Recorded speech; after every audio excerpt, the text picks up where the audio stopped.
Industri perbankan kembali dibuat geger terkait isu mengenai pengambil alihan 51% saham BCA oleh pemerintah.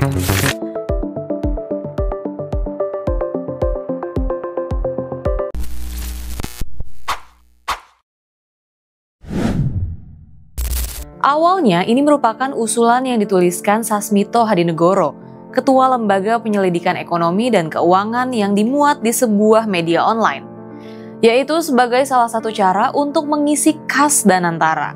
Ia menyebut ada rekayasa dalam akuisisi saham BCA kala itu.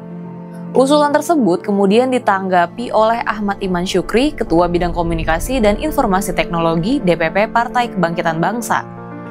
Ahmad Iman Syukri mengatakan partainya mendukung usulan tersebut dan menyarankan Presiden Prabowo Subianto bergerak cepat untuk mengambil alih 51% saham BCA demi menyelamatkan uang negara. Hal ini kemudian direspon oleh CEO Danantara Indonesia, Rosan Perkasa Roslani.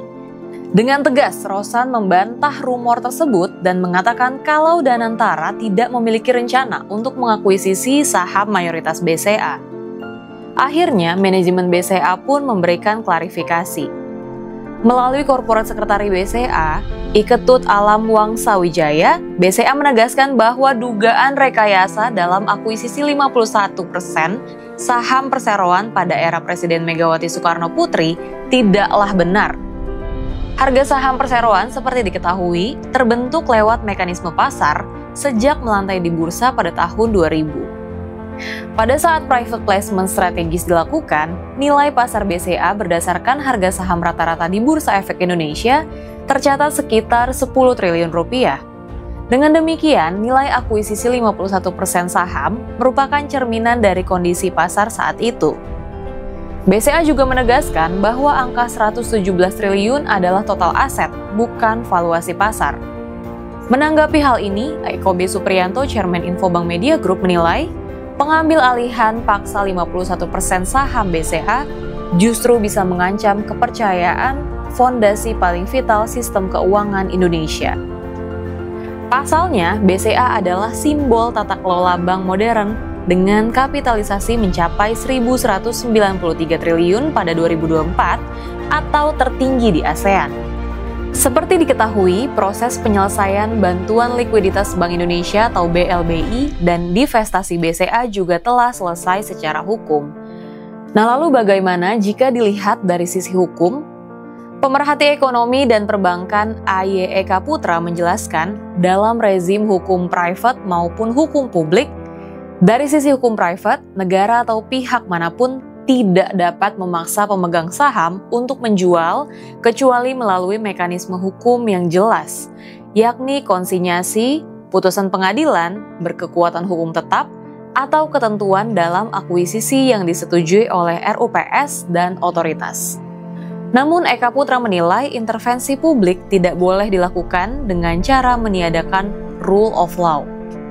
Jika pengambil alihan dipaksakan tanpa dasar hukum yang sah, justru akan menciptakan moral hazard, capital flight, serta erosi kepercayaan investor internasional. Pengambil alihan BCA atau bank sistemik manapun hanya sah bila dua legitimasi. Satu, legitimasi private, yakni kesediaan pemegang saham melalui mekanisme pasar dan RUPS. Yang kedua, legitimasi publik, persetujuan otoritas seperti OJK, BI, KPPU dengan dasar hukum yang jelas, transparan, dan akuntabel. Tanpa kombinasi keduanya, setiap langkah pemaksaan akan dinilai sebagai pelanggaran rule of law dan mencederai iklim investasi. Nah, Infobankers, seperti kita tahu, Indonesia saat ini sedang dalam sorotan investor global. Jika isu pengambil alihan paksa BCA ini tidak dijawab dengan kepastian hukum, kita khawatir akan berdampak pada penurunan risiko reputasi. Pada akhirnya, legitimasi sebuah pengambil alihan bukan soal siapa yang berkuasa, melainkan apakah hukum ditegakkan. Itulah ujian terbesar bagi bangsa ini. Apakah kita negara hukum atau sekedar negara kekuasaan? Nah, Infobankers, yuk ikuti terus update seputar ekonomi, keuangan, dan perbankan yang lebih mendalam, tajam, dan terpercaya bersama Infobank TV. Sampai jumpa.